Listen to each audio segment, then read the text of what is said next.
आज हम योग दर्शन पर चर्चा करेंगे। योग दर्शन सांख्य शास्त्र के साथ आता है।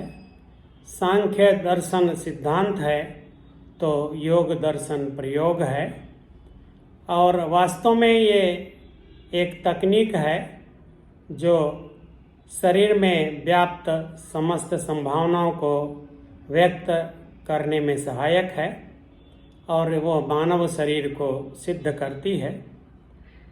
योग विद्या सनातन कही गई है महाभारत के अनुसार, और इसकी उपस्थिति सिंधु घाटी सभ्यता में भी है, वैदिक काल में भी है, मंत्रों में भी है, और इसको बाद में मुनि पतंजलि ने व्यवस्थित किया, उसको सूत्रबद्ध किया, क्रमबद्ध वर्गीकृत करके व्यवस्थित कर दिया, और इसीलिए उन्होंने अपना जो पहला सूत्र लिखा है उसको कहा है अथ योगानुशासनम, अर्थात अब मैं योग का अनुशासन करता हूँ।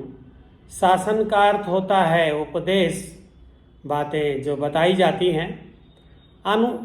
उपसर्ग यहाँ पर लगाया गया है जिसका तात्पर्य है कि योग से संबंधित शासन उपदेश पहले से ही समाज में व्याप्त है, प्राप्त हैं, और उसको मैं अब व्यवस्थित कर रहा हूँ, वर्गीकृत कर रहा हूँ, क्रमबद्ध कर रहा हूँ। और दूसरे अर्थ में भी अनुशासन का अर्थ लोग लगाते हैं कि योग विद्या जिज्ञासा शांति की विद्या नहीं है। इसमें प्रयोग करना होता है, क्रिया करनी होती है और अपने को अनुशासित करना होता है, तभी योग विद्या अपना फल प्रदान करती है। इस प्रकार जो पतंजलि योग सूत्र का पहला सूत्र है वो है अथ योगा अनुशासनम। प्राचीन काल में शास्त्रों में चतुसूत्री का एक परंपरा रही है। प्रारंभिक 4 सूत्रों में पूरे शास्त्र को संक्षिप्त रूप में कहने की परंपरा रही है। तो आज हम योग सूत्र के चतुसूत्री पर विचार करेंगे, जिस पे हमने पहला सूत्र देख लिया अथ योगानुशासनम। अब मैं योग का अनुशासन करता हूँ। दूसरा सूत्र है योगस् चित्त वृत्ति निरोधः। योग चित्त की वृत्तियों का निरोध है। चित्त की वृत्ति क्या है, उसका निरोध क्या है, इस पर विचार करेंगे, लेकिन उसके पहले 2 और सूत्रों को देख लेते हैं। तो चित्त वृत्ति निरोध होने से, योग करने से क्या होगा? तदा स्वरूपे अवस्थानम। जब हमारा योग सिद्ध हो जाएगा तब हम अपने शुद्ध स्वरूप में विद्यमान हो जाएंगे। हम जैसे हैं वैसे हो जाएंगे। अब ये प्रश्न उठता है, फिर अभी हम क्या हैं या और समय में हम क्या रहते हैं कि अपने शुद्ध स्वरूप में नहीं रहते? तो उसके विषय में चौथा सूत्र है वृत्ति सारूप्यम इतरत्र।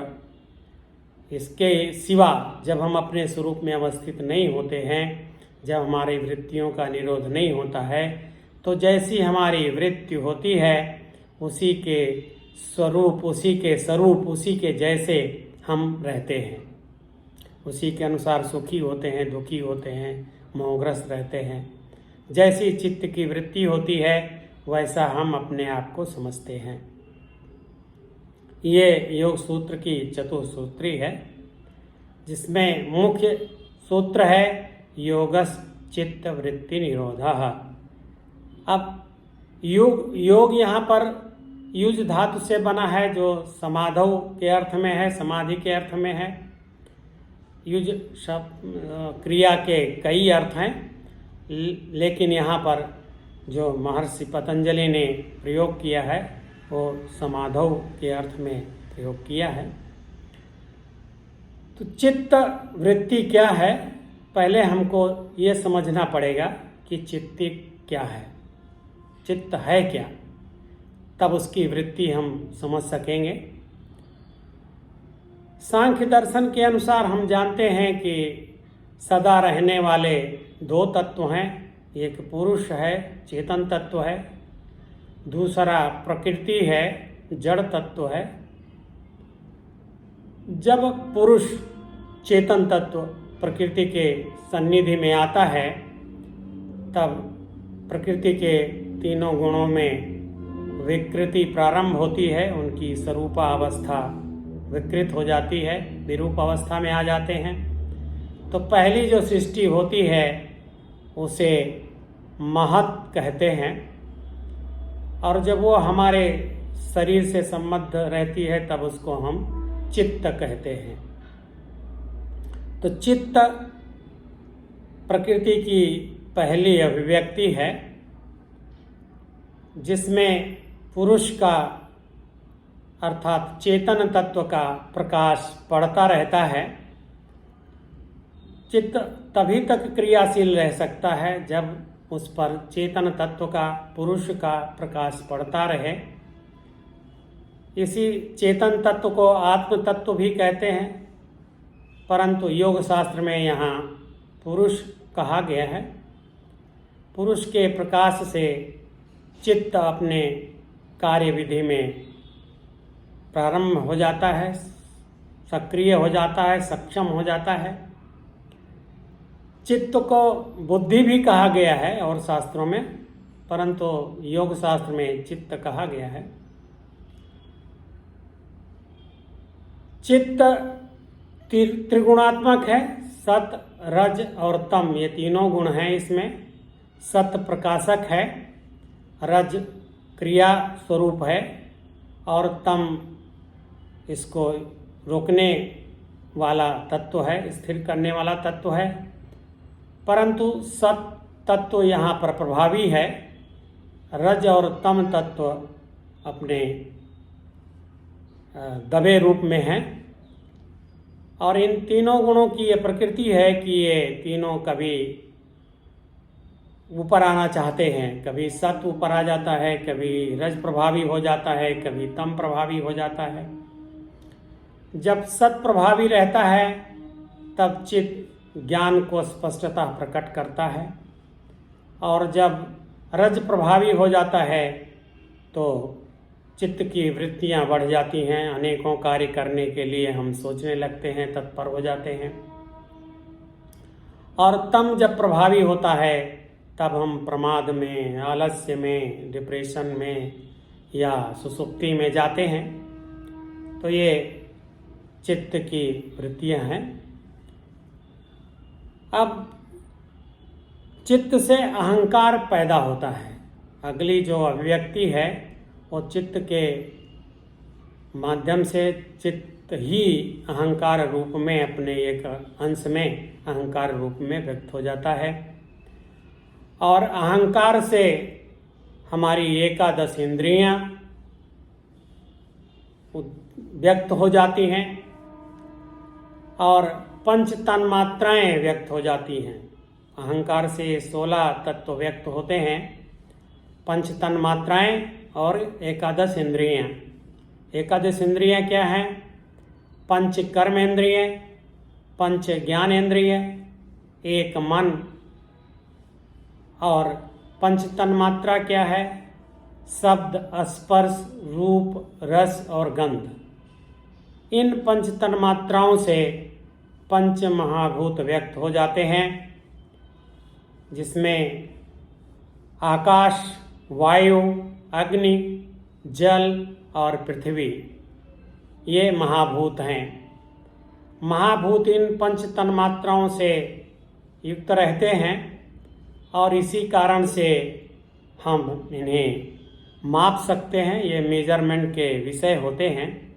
और इसीलिए विज्ञान की गति महाभूत तक ही है,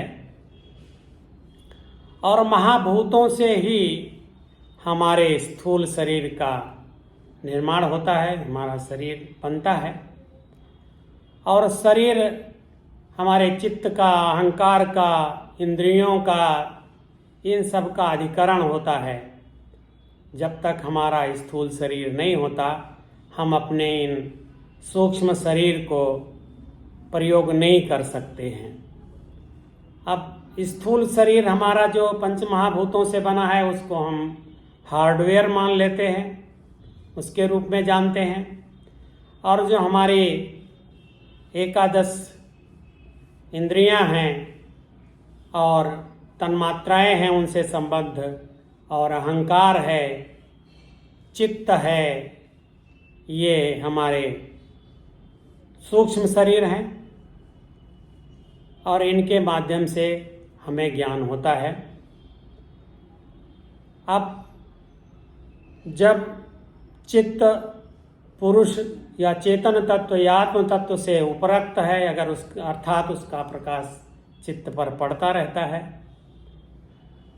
उस अवस्था में इंद्रियां चैतन्य रहती हैं और वो रूप, रस, गंध, स्पर्श, शब्द, इन सबको ग्रहण करती हैं और इन्हें ही इंद्रियों का आहार भी कहा गया है। जब श्रोत्र इंद्रिय शब्दों का ग्रहण करती है तो वही शब्द जो है श्रोत्र इंद्रिय के कान के आहार हैं। जब हम किसी वस्तु को देखते हैं तो हमारी चक्षु का आहार वही रूप है जो हम देख रहे होते हैं, और ये ग्रहण इंद्रियां करती हैं। परंतु इंद्रियों को निर्विकल्पक ज्ञान होता है, इनको ये स्पष्ट नहीं कर सकती हैं कि ये क्या चीज़ है। ये देखती तो हैं, आहार तो लेती हैं, ग्रहण तो करती हैं अपने विषय वस्तु का, लेकिन इनमें अपनी निहित क्षमता नहीं है कि ये इसको स्पष्ट कर सकें कि हम क्या देख रहे हैं। जब ये मन से संयुक्त होती हैं, जब हमारी पंच ज्ञान इंद्रियां मन से संयुक्त होती हैं, तब मन उसको सविकल्पक बना देता है कि हमारे सामने जो वस्तु हमको दिखाई पड़ती है वो पेड़ है, हाथी है, व्याघ्र है, क्या है, गाय है, जो भी है। और फिर मन अहंकार को अपना ग्रहण भेज देता है। अहंकार उसमें संदर्भ और प्रसंग को जोड़ता है कि हम कहाँ पर हैं, कहाँ देख रहे हैं, किस परिप्रेक्ष्य में देख रहे हैं, हम पिक्चर हॉल में देख रहे हैं कि जंगल में देख रहे हैं। ये सब अहंकार उसको जोड़ के फिर चित्त तक उसे भेजता है। और चित्त जो हम देख रहे होते हैं उसी का आकार का हो जाता है।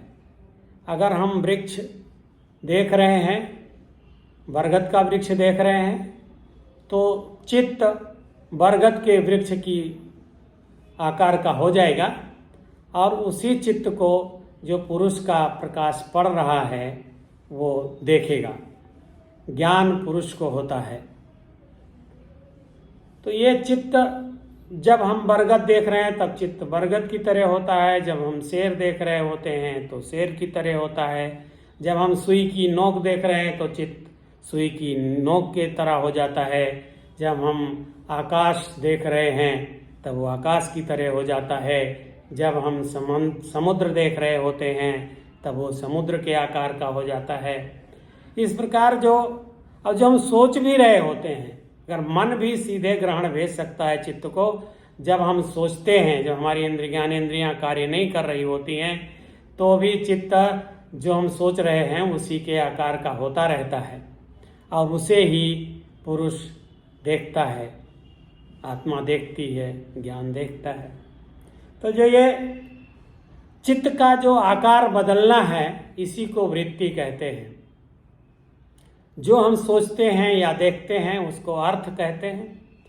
जैसा हमारा अर्थ होता है वैसा हमारा चित्त हो जाता है और ये चित्त के परिवर्तन को ही चित्त वृत्ति कहते हैं।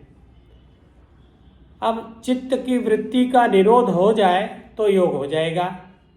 यही है योगः चित्त वृत्ति निरोधः। तो चित्त की वृत्ति हम समझ गए।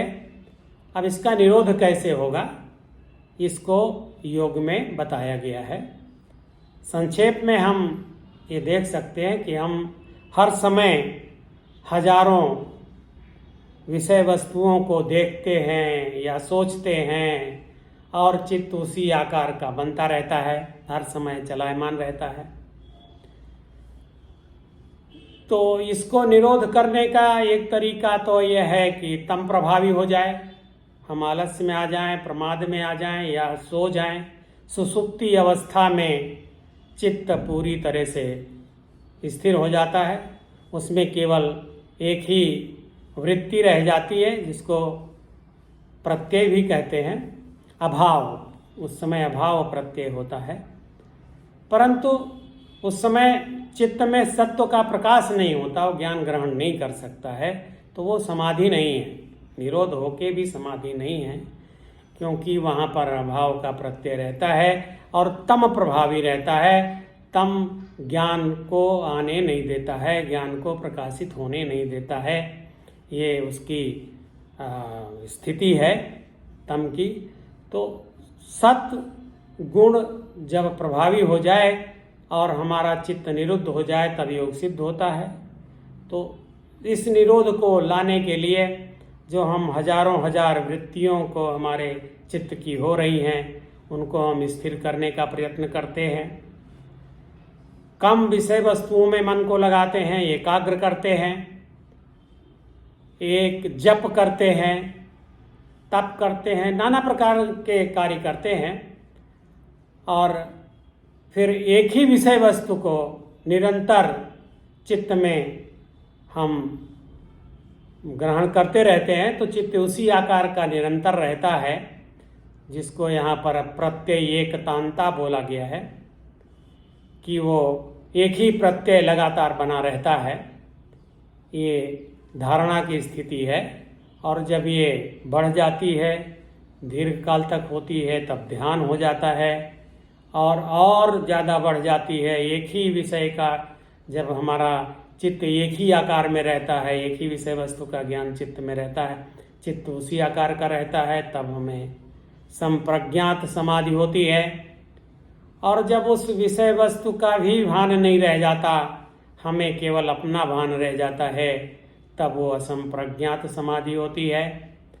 इस प्रकार योग के यहाँ पर व्याख्या की गई है। इसके जो उपाय बताए गए हैं, अष्टांग योग यहाँ बताया गया है, हम उस पर चर्चा बाद में करेंगे। आज केवल चतुसूत्री पर विचार किया है। यहाँ पर हम कुछ शब्दों के अर्थ को ठीक से समझ लेते हैं। जब चित्त पुरुष के प्रकाश से प्रकाशित रहता है, आत्म तत्व के प्रकाश से प्रकाशित रहता है, तब इसी चित्त को जीवात्मा कहते हैं। और ये होता क्यों है? अविद्या के कारण होता है, क्योंकि हम चेतन तत्व हैं, लेकिन हम अविद्या के कारण चित्त को ही अपना स्वरूप मान लेते हैं। जैसा चित्त होता रहता है वैसा हम अपने को मानते रहते हैं, हमारा स्वरूप परिवर्तन होता रहता है। ये अविद्या के कारण होता है, क्योंकि हम अपने मूल स्वरूप को, चेतन स्वरूप को ठीक से न जान करके चित्त में पड़ने वाले प्रकाश को ही, चित्त को ही हम अपना स्वरूप मान लेते हैं। तो इसे जीवात्मा कहा गया है। यह विद्या के कारण होता है। और इसे ही कहीं कहीं शास्त्रों में सत्व शब्द भी आप सुनेंगे, उस सत्व भी कहते हैं इसी को। चित्त में जब प्रकाश पड़ रहा हो तो उसी चित्त को सत्व भी कहते हैं। और ये जो क्लेश की स्थिति में जब आता है, जब अस्मिता हो जाती है कि हम तो चित्त ही हैं, ये अस्मिता क्लेश है, ये अविद्या के कारण पैदा होता है। तो चित्त में पंच क्लेश आ जाते हैं। अविद्या तो है, अस्मिता हो गई कि आप चित्त को ही अपने आप को मानने लगे कि मैं चित्त ही हूँ, जो अविद्या के कारण माने। उसके बाद हम किसी वस्तु से हमारा राग हो जाता है, किसी से द्वेष हो जाता है, और पांचवा क्लेश है अभिनिवेश। जिसमें हमें मृत्यु से डर लगता है और अनेक प्रकार की फोबिया हो जाती है, हम भययुक्त हो जाते हैं, यह भी मानसिक क्लेश है। तो योग विद्या के माध्यम से इन क्लेशों को दूर किया जाता है। ये चित्त के मैल हैं और जो ये तम के प्रभाव हैं और रजो के प्रभाव से चित्त चंचल होता है, उसको अचल करने का तरीका यही है कि हम कम से कम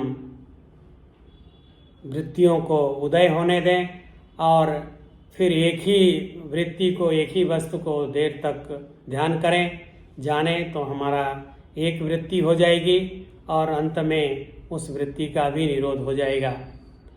तो योग सिद्ध करने के लिए जो तकनीक है उसके माध्यम से चित्त को अमल किया जाता है, उसके मैल को दूर किया जाता है और उसे अचल किया जाता है, उसकी चंचलता को समाप्त किया जाता है।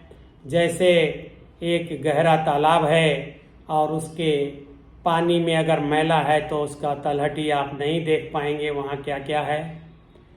अगर उसका मैल हट जाएगा और उसमें तमाम तरंगें उठती रहेंगी तो भी नहीं देख पाएंगे। तो तरंगें हट जाएं और मैल हट जाए, ये दोनों स्थितियां जब हो जाएं तब आप उसके तलहटी तक आर पार जो जैसा है वैसा देख सकते हैं। इसी प्रकार योग सिद्ध करने के लिए चित्त के मैल को हटाते हैं, उसको अमल करते हैं, उसकी चंचलता को समाप्त करते हैं, उसे अचल करते हैं और ऐसा होने पर हमारा योग सिद्ध हो जाता है। और योग सिद्ध होने पर अनेकानेक विभूतियाँ, विशेष शक्तियाँ हमारे अंदर व्यक्त हो जाती हैं, जिसे महर्षि पतंजलि ने अपने तृतीय पाद में बताया है। और उन्होंने ये भी बताया है कि ये विभूतियाँ मार्ग के अवरोधक हैं, हमको इनसे भी आगे निकल जाना चाहिए। ये आती हैं, आपको भ्रमित करती हैं, लेकिन हमको उसके पार जाना चाहिए। इस प्रकार योग सिद्ध होता है। आगे हम योग विषय पर चर्चा करेंगे।